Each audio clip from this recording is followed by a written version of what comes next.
Apo. Okay, magandang gabi po sa inyo lahat and we welcome you back sa ating weekly na Sports Corner PH interviews sa via Zoom naman po tayo. And right now, makakasama po natin ang isa sa mga organizers ng Philippine Intercollegiate Golf Series which is gonna start its 2025 season this coming weekend sa Bulacan. At pag-uusapan natin ito at of course, yung mga driven opportunities na rin para sa ating mga batang atleta galing sa iba't ibang mga collegiate uh, institutions, lalo na pagdating sa sport ng golf. Sabihin natin, hindi kasama sa mga iba't ibang mga prestigious sports leagues, pero meron na tayong avenue para dito sa ating mga collegiate golfers to stand out and to make their mark among the rest. At kasama po natin ngayon ang isa sa mga organizers, si Mr. Rabi Ibay, to talk us more about dito sa Philippine Intercollegiate Golf Series. And we're glad that we are one of our social media partners para dito sa competition. Sir Rabi, it's nice to see you on our virtual platform. Magandang gabi po. Magandang gabi. Thank you so much, no, Sir Gab. And sa totoo lang, no, we're really appreciative that you accepted the media partnership. Collegiate golf, something that's new to the Philippines, no. Well, not really new, no, since this has been happening since 2007, but it's something that really needs a lot of help in terms of promotion, in terms of support. So thank you so much for having us here and for supporting and promoting our collegiate golf scene. No? All right, and thank you so much for accepting the invitation para makausap kayo. Kasi alam ko, nag-aabot kayo para dito sa pag-aanda dahil February 23 na. Sabihin natin a few days left bago itong first tee-off ng PHIGS na gagalating na sa Bulacan. Pero bago yan, Hello, hello? para dito sa competition. Sorry, sir. Medyo nag-choppy. Okay, so ulitin natin. Gano'n ba ka-busy? Ang lahat sa organizing committee dahil ilang araw na lang bago mag-umpisa ang competition natin sa February 23. Again, sorry? Sorry, Okay, so meron nag-choppy. tayong problema. Gaano pa ka-busy ngayon ang organizing committee Okay. para dito sa event? So pedal to the metal na kami, no? Uh, we've been working so hard for this event, no? Ever since December pa actually. And the organizing team is a small team connected to the Philippine Golf Foundation. So special thanks, no, to our gold sponsor, Philippine Golf Foundation. And we've worked so hard, no, to get the teams together and to thankfully get even more teams to join this year. So we have newcomers such as Mapua University. They just recently formed their own collegiate team, which is evidence that collegiate golf here in the Philippines is growing. No, we also have a team for Arellano, who's coming in, and many more. No, so if you want to watch the players play, I suggest that you sign up and register for the gallery here in the Royal Northwoods Golf Club on February 23. So Okay. very exciting things. Alright. So, una muna natin pag-usapan ang pag-aanda na ang ating formal beginnings na ng competition. Nabanggit mo kanina, nag-umpisa itong competition 2007 pa. And it's Yes. been going around for about sabihin natin, almost 2 decades na. Ito, Yeah. Philippine Intercollegiate Golf Series. So, siguro yung pinaka-remarkable milestones na nagawa ng Philippine Intercollegiate Golf Series para mas lalo pa natin ipromote at ipropagate ang golf sa ating mga colleges and universities natin.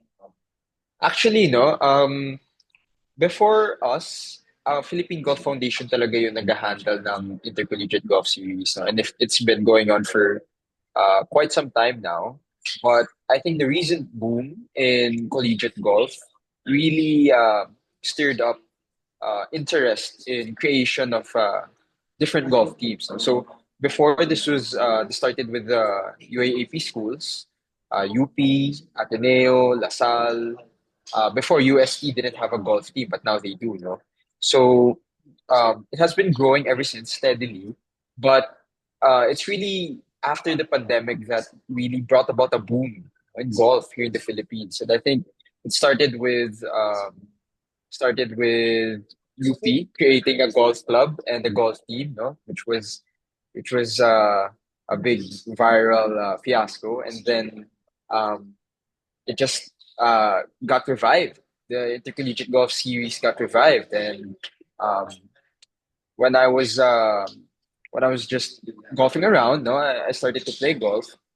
I was approached by one of the tournament organizers, um, asking uh, if I'm interested to play in the intercollegiate golf series, and more than that, I joined the organizing team then, and it has been going ever since. So it's been great. Alam natin, si Sir Robbie, he used to play fencing, no? Dati ka Yeah, palang yeah. fencer, pero nag-switch ka sa golf. Bakit ka nag-adjust para dito? Actually, I still play fencing, no, but golf is sort of like something that just grew on me over time.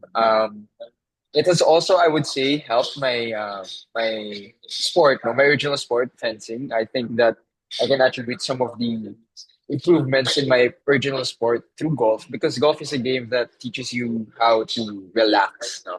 How to relax, how to stay composed, how to stay focused, and yeah. So I think golf is a good cross training sport for fencing, if that's what you're asking. Of course, ang intention talaga ng pagkakaroon ng intercollegiate golf series is para ma-aware ang mga tao na hindi pa lang pamayaman talaga yung golf. Pwede rin Yeah. magkaroon kayo ng mga opportunities na rin para magkaroon ka ng scholarship sa iba't ibang mga Yeah. eskwelahan. Not to mention, may mga ilang mga schools from the country up until abroad, like sa US. For example, si Rian Radixi, Exactly. Yeah. maglalaro nga kasi sa Duke University. Um, of course, para maunawaan natin yung tao, ano siguro ang inyong mga goals ninyo, ambitions ninyo, para at least maipakilala natin sa tao itong intercollegiate golf at para mawala yung perception ng tao na, oh, yung golf, pang mayaman lang yun, pang university lang yun, pero pwede pala yun. I agree, no? Actually, one of our advocacies here in intercollegiate golf teams is really to improve the collegiate golf scene, such that golfers, no, who are good can actually get quality education here in the Philippines, similar to other athletes, which have UAAP sports. Um, the option kasi for golfers here in the Philippines is to go abroad, for good golfers, for them to go abroad in the United States or other countries to pursue education because those schools actually give scholarships. So our main goal here is one to get golf into UAAP and NCAA so that education golfers can get education, and two, um, the thing that you mentioned, providing more accessibility to golfers. We believe that by improving the golf scene, by providing more opportunities, no, opportunities to for people to learn golf and scholarships to play golf, we can actually break the stigma that golf is just for the elite, and that's really part of our goals as well here in the intercollegiate golf series. Okay. So this competition for the 2025 Philippine Intercollegiate Golf Series will be starting February 23. It's actually a 3-day event. Merong February Yeah, 23, merong March 2, merong March March. 9. Ang oras ng pagsisimula is 10 a.m. at stable format. This Yeah. will be held sa Royal Northwoods Golf Club. If I could correct, sa San Rafael, Bulacan ito, sir. Yes, yes, yeah. And we have Apo. actually 3 teams na I mean, 11 teams pala, sorry, na magko-compete. So, bagitin ko na siguro yung mga kupunan. Meron tayo from representatives from, sabihin natin mga UAP at mga NCAA schools, UP, Lasal, UST, Lyceum, Benild, Ateneo, Mapua, at yung mga, at NU pala, kasama pa rin natin.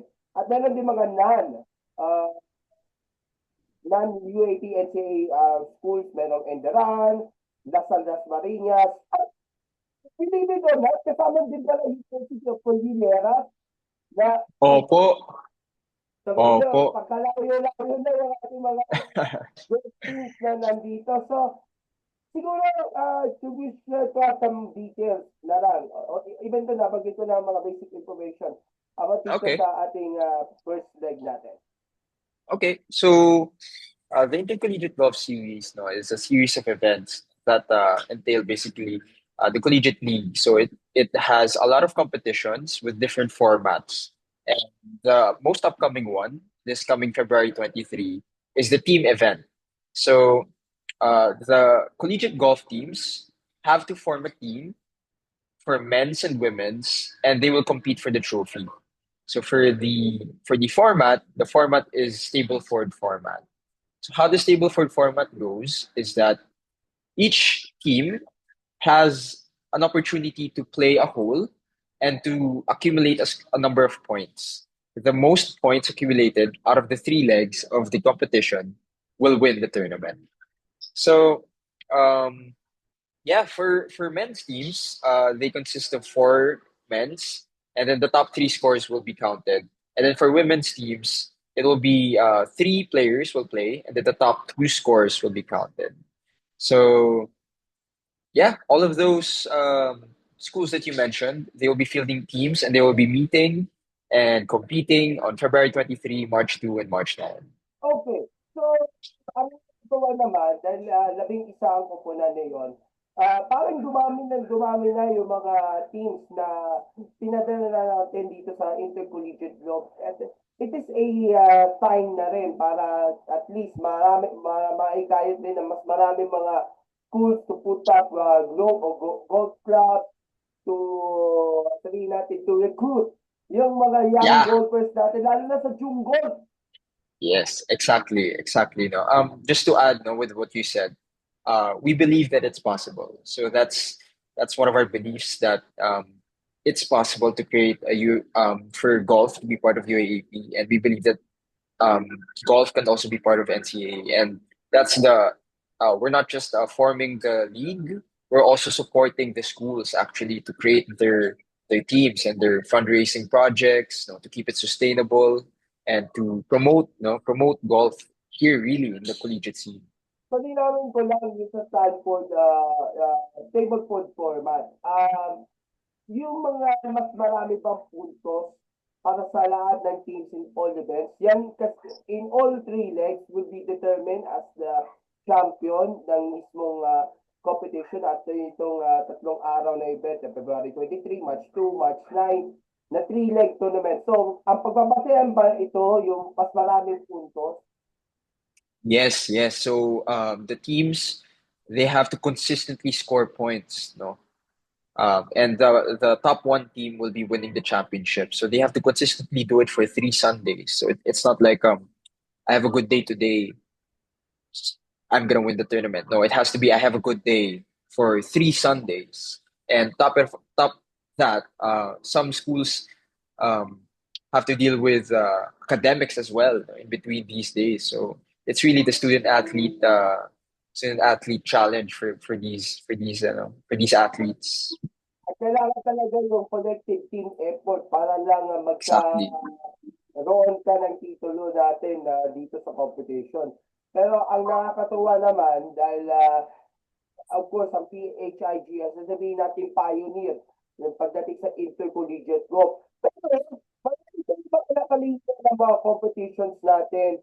Bagitin ko na siguro yung ilan, merong Battle of the South, April Yes. 20, merong Collegiate Scramble, May 25. Battle for the North, June 22. Indoor Golf Challenge, July 27. Baka pwede ako dyan, may cover dyan sa Alright. Indoor Golf Challenge na yan. Yes, sir. Sa Alumni Association's Golf Cup, ito August 24. Collegiate Best Ball, September 21. At individual, ito yung nag-upisa tayo sa team. event. Yes, sir. Pero Yes, magtatapos sir. ito sa individual event, November 16 to 23. Hindi na natin sasabihin yung karagdagang information. Pero we expect that mas marami bang participants na dito sa mga nabanggit natin mga upcoming events natin. It's actually, for to sum up, 10 major events na Yes, sir. PHIGS for the year 2025, Sir Rabi. Yeah, definitely. No, there's a lot of tournaments there, no, for to provide more opportunities for collegiate golfers to join, and also for them to win awards as well. Um, the different tournaments have different formats, catered to different situations, different challenges, and we're really excited to see what's going to happen for this series, no? Because we have a lot of new events there. We have the Intergolf Challenge, the Best Ball Scramble, and we really like to push the boundaries of the collegiate golf scene and to keep adding more and to meet the rising demand, no, for collegiate golf here in the Philippines. And of course, it would definitely be a good help na rin kapag naipromote na rin sa media. Kasi nakita ko sa primer ninyo na malaki pala ang sabihin natin reach or percentage na mga nag-follow niya dito sa PHIGS social media account. All thanks na rin sa mga coverages na pinaprovide ng mga media partners. Mga bagitin ko na siguro yung Signal, yung One Yes. Sports, the Pilipinas Live, and even us. Madalas tayo Yes. nag-cover natin yung mga ilan sa mga events. So, I see huge numbers nga pala sa reach ng mga nagpapalo na rin at sana makakahikayat na rin yung mga parents na mga kabataan na Yes. na rin, o kahit makinig ka dun sa athletic director ng iba't ibang mga eskwelahan, baka imutin natin sila na magkaroon sila ng sarili ng golf club sa mga universities na rin. No, that's also the thing that we want to really promote. No, na it's possible. It's possible to create a golf team. It's possible to support and fund that golf team. No, um, for the love of the sport. No? It's really just for the love of the sport. So definitely, we couldn't have done this without you guys. No? The media partners, everyone there, and to answer your question, there's really been a boom. I've seen in my personally in my Instagram, a lot of my friends have been trying golf. They've been storying golf. So a lot of the baguettes are trying golf. It's not just a sport for the oldies na now. It's becoming a cool thing, and with the rise of virtual golf as well, it's become more cheaper as well. So really, there are a lot of opportunities to play the sport now in the Philippines. Lalo na nakikita natin sa iba't ibang mga lugar. For example, dyan sa may Fairview sa Brittany, meron ng golfing center. Tapos Yeah. meron pang isa pang golfing center na indoor na virtual sa may Rosas Avenue. So, dumarami na yung mga virtual golf centers na maaaring paglaruan ng mga bata. Not just yung ilang sa mga golfing venues like yung mga Camp Aguinaldo, veterans, Intramuros, at sa mga malalayo mga lugar sa Cavite, Bulacan, Antipolo, at the rest of the competition. And of course, magandang pagkakataon na showcase na rin yung mga young golfers yung kanilang skills and prowess para dito sa competition. Do we see na maybe someday, yung mga maglalaro nga dito sa Philippine Intercollegiate ay maglalaro din sa Olympics gaya ng ating dalawa nating pambato natin na sina Bianca and Dottie. Yes, definitely. No, we have a lot of good players, especially from if you're familiar with Mr. Perry Bukay, who won the Baja. A lot of national team players also played in our event before, like Masaichi, etc. So, um, really, it's a sight to see. If you watch these players, um, they uh, they really take the competition seriously, and um, you really you see them uh, you see them hit good shots. You see them hit not so good shots. They get really frustrated, and it's something that I wish that I could share with the view and the things that the emotions, especially, and the skills that are portrayed in the golf course, especially under pressure in a competition like this. Okay. So, Sir Rabi, isa pang paglilinaw na rin. Kasi ang alam ko lang, yung mga kasali na yon is more on Metro Manila, North Luzon, South Luzon, Southern Luzon. Pero meron pa kayong mga plano na daliin itong Philippine Intercollegiate sa Visayas at Mindanao? Definitely, no, definitely. We're trying right now. We're looking for a way to get them to become more involved, to fly them here into to Luzon, and maybe to go there as well to Visayas and to Davao to improve the collegiate golf scene, not just here in Metro Manila, but also in other places. But yeah, hopefully we can get there once we gather more support and promote the sport even more. Okay.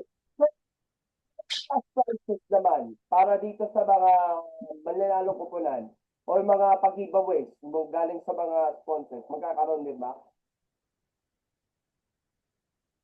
Yes, sir. Yes, sir. So there's going to be a raffle, and the raffle there's going to be a hole-in-one prize of a golf cart by Golf Carts PH, 100,000 pesos worth of merchandise.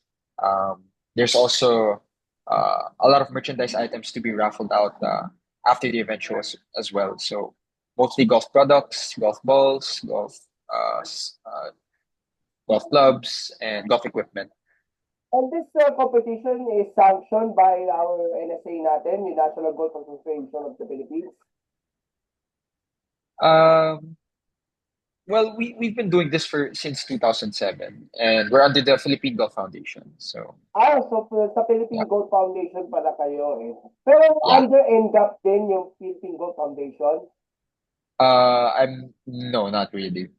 Okay. So Yeah. thank you for clarification na rin. Okay. Last thing, before we let you go, sabihin natin, ang long-term goal ng Philippine Intercollegiate is to produce and to find the most reliable talents pagdating sa golf. Pero mayroon ba kayong gustong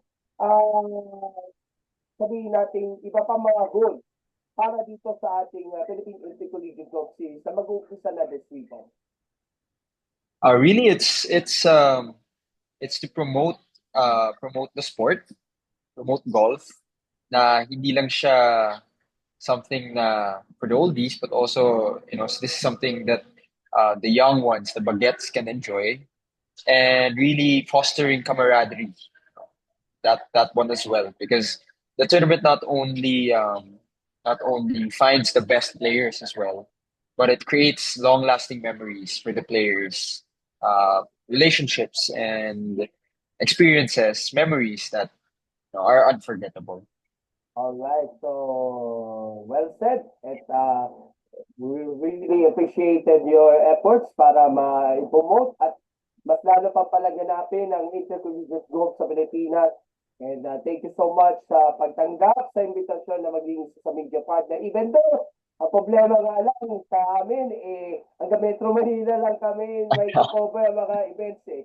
Pero, Uh, just post our updates na lang, press releases sa social media para update na yung ating mga viewers and of course mga followers natin to na hindi pa sila nakakaalam na meron pala tayong intercollegiate golf professor dito sa Pilipinas sa panguno ng PHIGS. So, we assure naman yung ating mga followers sa Sports Corner na, of course, marami tayong mga information na makukuha natin para dito sa event. Lalo na, ipopost natin sa spotlight yung mga winners ng ating competition. Na we sure po. yes, sir. Yes, sir. Excited to see what's gonna happen on February 23, March 2, and March 9, and I hope to see you guys there, watching these Okay. players. Sir Rabi, ang inyong pasasalamat na rin sa lahat ng mga taga-suporta na rin, ano po, sa mga sponsors na rin sa pag-umpisa na ng PHIGS. Go ahead po. Thank you very much, Sir Gab, and I'm happy to be here. Ay, Very yung thankful. pa-shoutouts from the sponsors, siyempre. Sure, sure. So, maraming salamat po, Philippine Golf Foundation, for supporting this league. No? You have been a steadfast supporter of the Philippine Intercollegiate Golf Series, starting it since 2007 and have been providing support ever since. Thank you so much to our venue sponsor, Royal Northwoods Golf Club. Thank you to the schools for joining this event and to our other sponsors as well. Thank you so much. And I hope to see you all there in Royal Northwoods on February 23, March 2, and March 9. Again, very soon, napupunta tayo hanggang sa indoor yung challenge natin sa July. We'll definitely be there, and of course, we throw in our support niya para dito sa competition. And again, good luck sa lahat ng mga participants, mga golf teams from different universities. We're wishing all the best and bring on the bacon para dito sa papalapit na Philippine Intercollegiate Golf Team Series tournament for the year 2025. So we're definitely watch out for that. Thumbs up and smile sa picture. 1, 2, 3. Okay. So, Sir Robbie, pakiusap lang, basta i-share natin sa ating mga kasama natin, kabaro natin, at latest Yes, updates sir. natin, kahit medyo malayo ang pupuntahan natin, hindi namin gaya, pero Okay lang po. Okay lang po. kailangan natin patsagaan natin na kailangan Opo. natin ibalita sa atin kahit hindi natin magagawa na ma-cover natin yon. But Okay lang po. Okay lang po. Malaking okay, tulong na po to. all the best. God bless. Maraming salamat po. Thank you, sir. Bye-bye. Thank you, sir. Bye-bye. Thank you so much. Thank you, everyone.